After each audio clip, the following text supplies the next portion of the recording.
The night was unusually cold for summer. Or maybe it was just the idea of where I was about to spend it that sent shivers down my spine. My name is Zach, and if you asked me how I ended up standing at the gates of Old Willow's graveyard at midnight, I'd blame it on a mixture of pride, stupidity, and maybe a bit of curiosity. The dare was simple. Spend the night in the graveyard and prove it. How?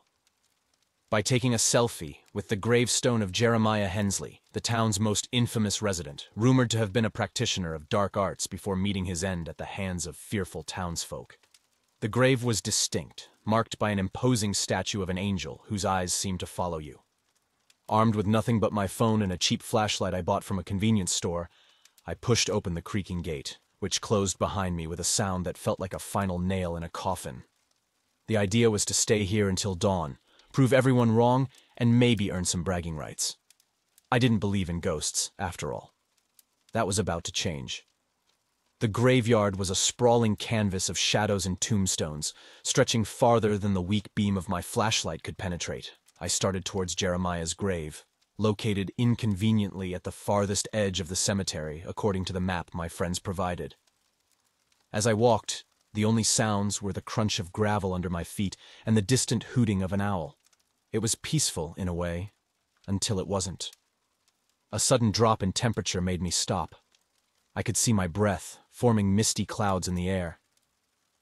Just the night air, I muttered to myself, but the comfort of my own voice did little to ease the growing tension. I should have turned back when I had the chance, but I didn't. Instead, I continued, telling myself it was just a graveyard, just a bunch of stones and stories. But then the whispering started. It was faint, almost like the rustling of leaves, but there were no trees nearby, just open graves and stone. I spun around, shining my light in all directions, but there was nothing. The whispering grew louder, a cacophony of voices that seemed to come from everywhere and nowhere. Panic set in, my heart racing as I realized this wasn't just a simple dare. I was not alone. I tried to convince myself it was just the wind or my imagination fueled by the adrenaline and fear. But then I saw it. A shadow, distinct and human-shaped, darting between the gravestones. I froze, my light fixed on the spot where it had vanished. Nothing. "Who's there?" My voice sounded small, swallowed by the vastness of the graveyard. No answer. Just the whispers, now laced with what sounded like laughter. This was wrong. Every instinct screamed at me to run, but I couldn't. Not yet. I had to prove I could do this. So I pressed on, my steps more hurried now, my flashlight gripped like a lifeline. The graves seemed to watch me, silent witnesses to my folly. And somewhere in the dark, something watched, waited, and whispered. With every step deeper into Old Willow's graveyard, the whispers grew more insistent. A chorus of voices that seemed to mock my every move.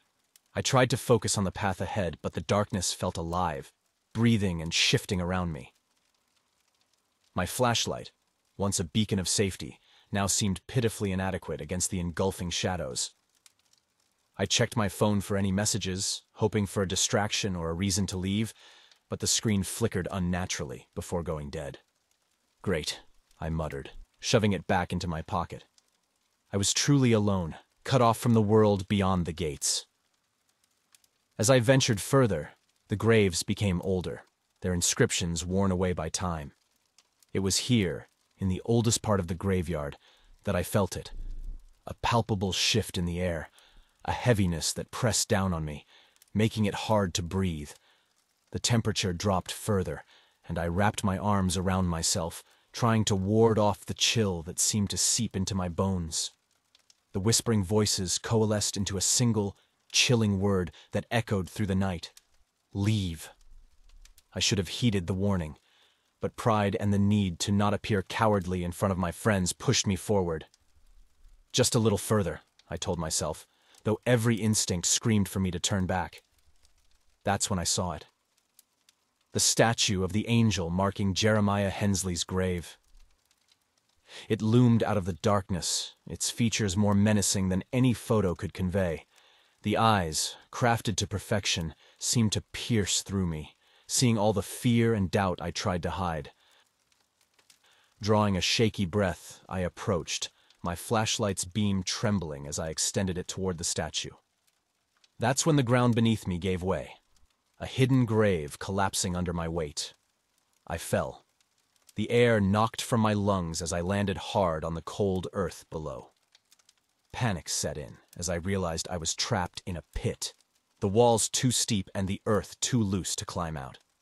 My flashlight had tumbled from my grasp in the fall, casting eerie shadows against the ancient stones that surrounded me. Then, the silence of the graveyard was shattered by a sound that chilled me to the core, a low, guttural growl emanating from the shadows.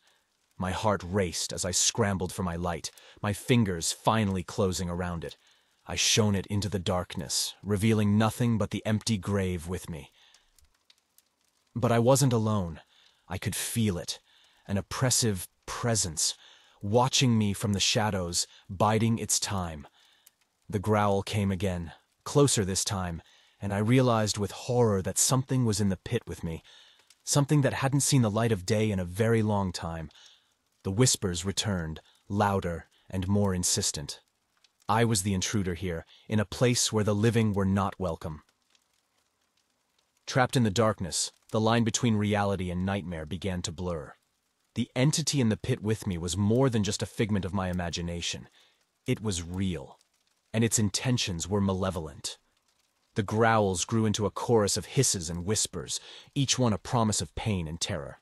My heart pounded against my chest, each beat a deafening echo in the confines of the grave. In a desperate bid for survival, I searched the walls of the pit for anything that could be used as a weapon or a tool to escape. My hands brushed against something cold and metallic, a rusted piece of rebar protruding from the earth. Clutching it like a lifeline, I prepared to defend myself against the unseen horror. The whispers crescendoed into an unbearable cacophony, and then, as suddenly as they had begun, fell silent. The oppressive presence receded, leaving me alone in the suffocating darkness. I dared not move, fearing that any sound might summon the entity back to my side. Time lost all meaning as I sat there, waiting for a dawn that seemed as if it would never come. The cold seeped into my bones, a constant reminder of my precarious situation. It was then, in the depths of despair, that I noticed a faint glimmer of light emanating from a corner of the pit. Crawling towards it, I found a small opening, barely wide enough for a person to squeeze through. It was not there before, I was sure of it. Or had my panic blinded me to its presence? Regardless, it represented a sliver of hope, a possible escape from my grave-like prison. With the rebar in hand and the flashlight's beam guiding me, I began the arduous process of widening the opening. Earth and stone yielded slowly to my efforts, each movement a monumental task fueled by adrenaline and fear. Finally, after what felt like hours, the opening was large enough. I squeezed through the gap, emerging into a part of the graveyard I didn't recognize. This section was ancient, the stones so eroded that the names of the dead were lost to time. A thick fog blanketed the ground, swirling around my feet as I moved. It was here, amidst the forgotten graves, that I stumbled upon the source of the graveyard's malevolence. A crypt, its door ajar, radiating a cold that was unnatural even for the night air. Drawn by a mixture of fear and an inexplicable urge to understand what had happened to me, I approached. Inside, the crypt was larger than it appeared from the outside, its walls lined with niches that held the remains of the dead. At the center of the room was an altar, upon which lay a book bound in what looked like human skin.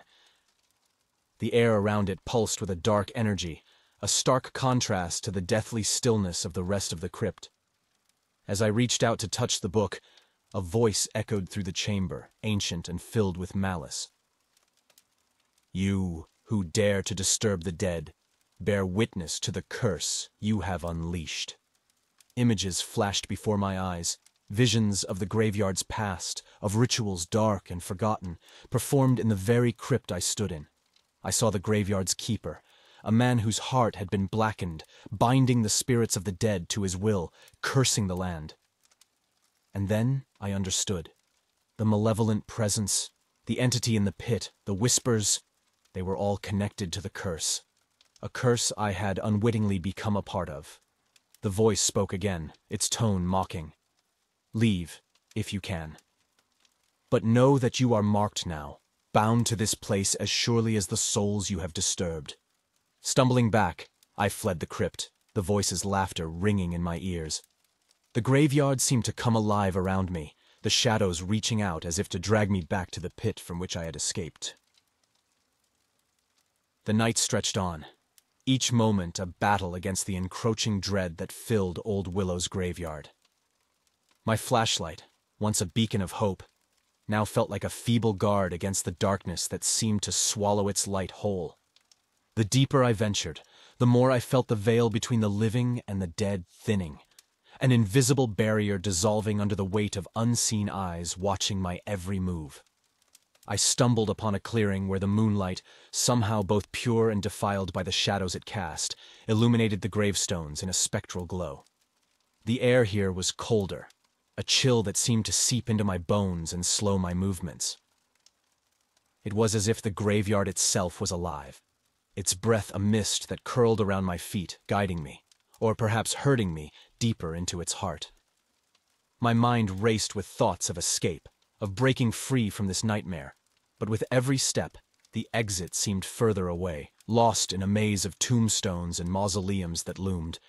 The spirits, no longer content with distant whispers and fleeting shadows, grew bold. I felt their presence like a pressure on the air, a collective malice that sought to smother my will to continue. They whispered of despair, of surrender, voices that seemed to come from the ground below and the air above, a chorus of the damned that sought to drag me down into their ranks. In a moment of desperation, I turned my flashlight skyward as if to signal the heavens for rescue. But the light faltered, flickering out and leaving me in darkness so absolute it felt like a physical force.